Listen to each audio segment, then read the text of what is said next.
बता दो। Nice question. सो देखो देखो देखो, अगर तुम फ्री फायर में कुछ ज्यादा ही एक्टिव रहते हो बिल्कुल मेरी तरह, तो फिर तुम्हें ये वीडियो जरूर देखनी चाहिए। सोचो अगर तुम्हारी हर गोली एनिमी को लगे, सोचो तुम्हारा वन टैप जल्दी लगने लगे, एंड सोचो क्या सोचना था, शुक्र पे कुत्ते। एंड यस, अगर तुमने देखो अपना रिकॉइल कंट्रोल करना सीख लिया ना, तो समझ लो तुम 50% प्रो अभी से बन गए। एंड यस, अगर तुम्हें एक प्रो स्क्वाड के साथ खेलना है तो भैया तुम्हारा एम बहुत ही ज्यादा अच्छा होना चाहिए, क्योंकि अगर तुम्हारा स्क्वाड प्रो है तो जो सामने वाले बंदे आएंगे तो वो भी तो प्रो ही आएंगे ना। बाकी तुम खुद समझदार हो। एंड अगर तुमने रिकॉइल कंट्रोल करना सीख लिया तो तुम्हारा एमिंग एक्यूरेसी भी बहुत ही अच्छी हो जाएगी। एंड आई नो तुम में से बहुत से बंदों को पता नहीं होगी कि एमिंग एक्यूरेसी क्या होती है। एंड अब इसके फायदे भी सुन लो, तुम्हारे इजी वन टैप लगेंगे। हाँ सच्ची, अब लिख के दूं क्या? और ड्रैग हेडशॉट वो तो मक्खन की तरह लगने वाले हैं। और हो सकता है तुम्हें एक अच्छे स्क्वाड में जगह भी मिल जाए, क्योंकि देखो एम ही सब कुछ है। अब वो भले ही तुम्हारा रियल लाइफ में हो या फिर तुम्हारे गेम में, क्योंकि अगर तुम्हारे पास एम है तो तुम कुछ भी कर सकते हो, रियल लाइफ में भी और गेम में भी। तो अगर मेरी मानो तो अपने एम पर फोकस करो। आई नो मैं कुछ ज्यादा ही बोल गया है, मैं भी ना कभी कभी कुछ ज्यादा ही बोल देता हूँ। स्टूपिड भाई, मुंह की बात छीन ली। हाँ तो चलो फिर वीडियो को शुरू करते हैं बिना किसी देरी के। एंड अगर वीडियो बनाए हो तो इस वीडियो को लाइक कर देना, चैनल बनाए हो तो चैनल को सब्सक्राइब कर देना और अपने दोस्तों के साथ शेयर कर देना। तुम्हारे सब्सक्राइबर के चक्कर में आज मेरी जान चली जाती। चल झूठा।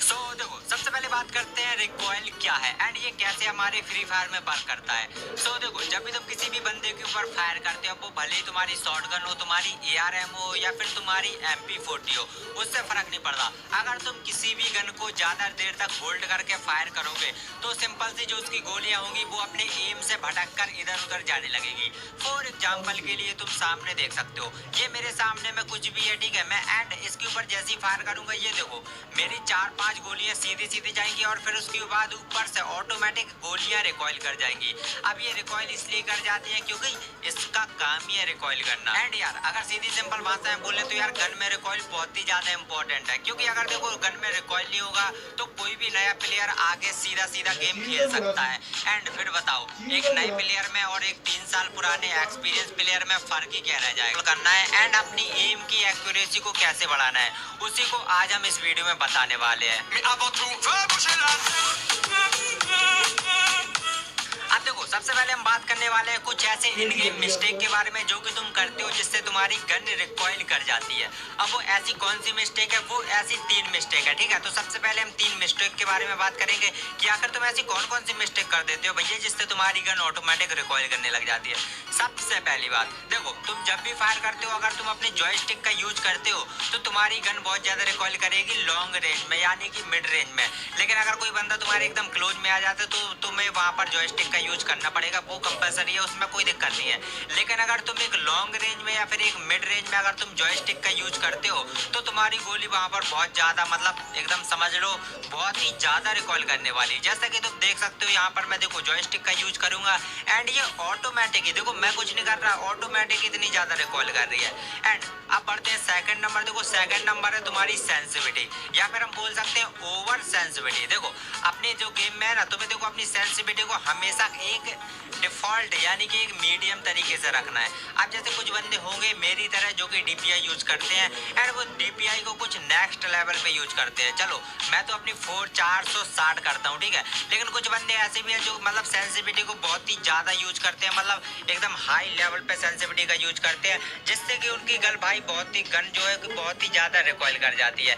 एंड हाँ अगर तुम्हारे पास एक हाई एंड डिवाइस है तो तुम्हें उसमें सेंसिटिविटी को अपने थोड़ा कम कर लेना है, खासकर रेड डॉट की, जिससे तुम्हारा एम उसके ऊपर चिपका रहेगा एंड ज्यादा गन रिकॉइल नहीं करेगी। तो समझ गए ना। देखो सेंसिटिविटी को तो अपने हिसाब से रखना है जिसमें कि तुम्हारी गन रिकॉइल ना करे। अगर बाई चांस तुम सेंसिटिविटी को बहुत ही ज्यादा हाई कर दोगे तो सिंपल सी बात है तुम्हारा सेंसिटिविटी हाई की वजह से तुम्हारा गन ऑटोमेटिक ही रिकॉइल करेगी, शॉर्ट रेंज में भी और लॉन्ग रेंज में तुम्हारे हेड लगेंगे ही नहीं। मजा नहीं आया, पहली वाली बात ही नहीं है।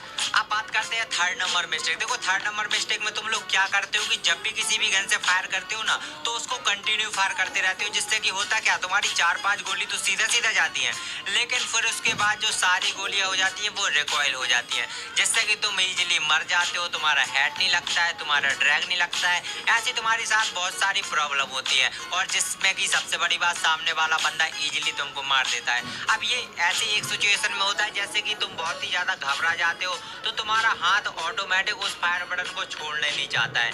लेकिन तुम्हें वहां पर घबराना नहीं है, तुम्हें अपने जो फायर को है ना, तुम्हें एकदम छोड़ छोड़ के, यानी कि 2, 4, 6, 8 ऐसी ऐसी गोली तुम्हें मार मार के धीरे धीरे तुम्हें फायर करना पड़ेगा। तुम्हें कंटिन्यू फायर कभी भी नहीं करना है। अगर तुम कंटिन्यू फायर करोगे तो सिंपल सी बात है, तुम्हारी गन रिकॉइल करेगी, अब वो भले कौन सी भी गन हो। एंड अब बात करते हैं कि हम इसको कैसे रोक सकते हैं, कैसे हम रिकॉइल को कम कर सकते हैं। सो जो सबसे पहली टिप्स है वो है रिलोड। देखो तुम्हें क्या करना है, तुम जब भी किसी के ऊपर फायर करो ना, तो तुम्हें थोड़ा सा गोली फायर करके तुम्हें रिलोड पे गन लगा देनी है। अब रिलोड से होगा क्या कि देखो, जब भी तुम गन को रिलोड करते हो ना, तो जो तुम्हारा एम होता है वो ऑटोमेटिक उससे डिस्कनेक्ट हो जाता है। एंड अगर एक बार तुम्हारा एम डिस्कनेक्ट हो गया तो वापस से वो रिस्टोर हो जाएगा, यानी कि जो तुम्हारा वो साइज होगा ना एमिंग एरिया, वो वापस से बाय डिफॉल्ट छोटा हो जाएगा, जिससे कि तुम उसको दोबारा मार सकते हो और तुम्हारी गोली बिना कोई रिकॉइल किए उसको दोबारा लग जाएगी। एंड अगर तुम्हारे पास कोई स्कोप वाली गन है तो तुम उसमें देखो एक सिंपल सा ट्रिक यूज करके तुम रिकॉइल एकदम 0% ले सकते हो, वो है तुम्हारा जूम इन जूम आउट। अब देखो जो ये जूम इन जूम आउट वाला सिस्टम था ना, ये बहुत ही पहलों से चलता आ रहा है। मतलब आज से कम 3 साल पहले सारे बंदे ऐसे लॉन्ग रेंज में गोली मारते थे, क्योंकि उनका पहले गन बहुत ही ज्यादा रिकॉइल होता था। सो देखो तुम्हें क्या करना है, सिंपल सा जूम करना है, जूम आउट करना है, जूम इन जूम आउट। इससे तुम्हारी गन बहुत ही ज्यादा कम रिकॉइल होगी एंड जो तुम्हारी सारी गोलियां होगी ना, वो बंदे के ऊपर कनेक्ट हो जाएंगी, जिससे कि तुम्हारा बंदा इजीली डाउन हो जाएगा। एंड इसी में आ जाते हैं कि अगर तुम किसी को इन स्कोप में मारना चाहते हो, यानी कि स्कोप ओपन में मारना चाहते हो, तुम उसको कैसे मार सकते हो। देखो तुम्हारे पास जब भी कोई ऐसी गन हो तो देखो तुम्हें क्या करना है, स्कोप को ओपन करके तुम्हें ड्रैग करना है, लेकिन तुम्हें कंटिन्यू ड्रैग नहीं करना है। तुम्हें 4, 5, 6 गोली चलाने के बाद दोबारा स्कोप को ऑफ करना है एंड फिर उसके ऊपर दोबारा इन करना है एंड फिर तुम्हें ड्रैग करना है, जिससे तुम्हारी गोलियां रिकॉइल नहीं होंगी। जैसे मैं तुम्हें दिखा रहा हूँ, देखो यहाँ पर अगर मैं देखो स्कोप को कंटिन्यू ऑन करके गोलियां चलाता हूँ तो देखो कितना ज्यादा रिकॉइल हो जाती है। एंड अगर इसको ऑन करके ऑफ करके 5-6 गोली चलाने के बाद फिर से ऑन करता हूँ तो मेरी गोली एकदम स्टेबल है, यानी कि सामने वाले बंदे को इजीली गोली कनेक्ट हो जाएंगी। मजा आया। एंड अगर तुम्हारे पास MP5, MP40 जैसी गन है तो इसमें रिकॉइल कंट्रोल करना बहुत ही ज्यादा इजी है। वो देखो कैसे, सिंपली तुम्हें इन दोनों गनों में ना कवर एंड फायर का यूज करना है। देखो इस कवर एंड फायर में होता क्या है, तुम्हें मैक्सिमम 10 गोली चलाना है, यानी कि 8 से तुम्हें 10 गोली राउंड फायर करना है। फिर उसके बाद तुम्हें कवर में आ जाना है, जिससे तो कवर में आने के बाद तुम्हारा होगा क्या, जो तुम्हारा एम होगा वो उससे डिस्कनेक्ट हो जाएगा। एंड तुम्हें तो पता ही है, जैसे एम डिस्कनेक्ट होगा वैसे ही तुम्हारा बाय डिफॉल्ट फिर से एम छोटा हो जाएगा। तो देखो सिंपल से तुम्हें कुछ नहीं करना है भाई, देखो सिंपल से तुम्हें फायर करना है, कवर में आना है, फिर फायर करना है, फिर कवर में आना है, जिससे कि तुम्हारा इन 2 गनों में तो कभी भैया समझ लो तुम्हारा इन 2 गनों में कभी एम रिकॉइल होगा ही नहीं। एंड अब तुम्हें बताता हूँ एक बोनस टिप्स। देखो इसमें क्या है, इसमें तुम्हें सिंपल सा कुछ नहीं करना है। अगर तुम्हारे सामने कोई एनिमी है एंड अगर तुम कोई सी भी गन A to Z मतलब कोई सी भी गन अगर तुम यूज करते हो एंड अगर वो रिकॉइल कर जाती है, सो देखो तुम्हें क्या करना है, सिंपल सा एक बार सिट अप कर लेना है, ठीक है। ये बहुत ही पुरानी टेक्निक है एंड अभी भी बंदे बहुत ही ज्यादा यूज करते हैं, इवन मैं भी यूज करता हूँ इस ट्रिक का, क्योंकि देखो मेरे को इसको करना या फिर उससे डिस्कनेक्ट करने में टाइम लगता है, लेकिन अगर तुम वहीं पर मतलब तुरंत की तुरंत बैठ जाओगे, एक बार सेटअप कर लोगे तो तुम्हारा एम जो है वो ऑटोमेटिक वाइड हो जाएगा, मतलब ऑटोमेटिक तुम्हारा छोटा हो जाएगा। एंड इसी के साथ साथ तुम एक चीज और कर सकते हो, वेपन स्विच भी कर सकते हो। मतलब वेपन तुम स्विच करके फिर से तुम वो वाली गन हाथ पे ले लो, जिससे तुम्हारा गन एक बार देखो अगर तुम्हारे हाथ से गन गई एंड तुम उसको दोबारा स्विच करोगे तो तुम्हारा एम फिर से तुम्हारा छोटा हो जाएगा, जिससे कि तुम्हारी गन रिकॉइल नहीं करेगी। लेकिन जो फर्स्ट वाली मैंने बताई थी कि यार सेटअप, ये सेटअप वाली तुम जरूर ट्राई करना, इससे तुम्हारा बहुत ही कम मतलब अगर तुम बहुत ही कम तुम्हारा एम जो है रिकॉइल होगा।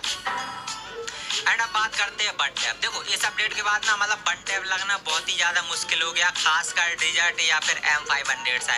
इवन मेरे साथ भी ऐसा होता है कि मतलब बहुत ही कम बन टैप लगते हैं, लेकिन इसका सोल्यूशन मेरे को मिल गया। देखो तुम्हें अपना जो रेड डॉट है ना, इसकी तुम्हें 5 या 10% सेंसिटिविटी को कम कर देना है, जिससे तुम्हारा अब देखो इसमें क्या है ना बहुत ही ज्यादा रिकॉइल कर दिया। सो अगर तुम देखो रेड डॉट की सेंसिटिविटी को थोड़ा कम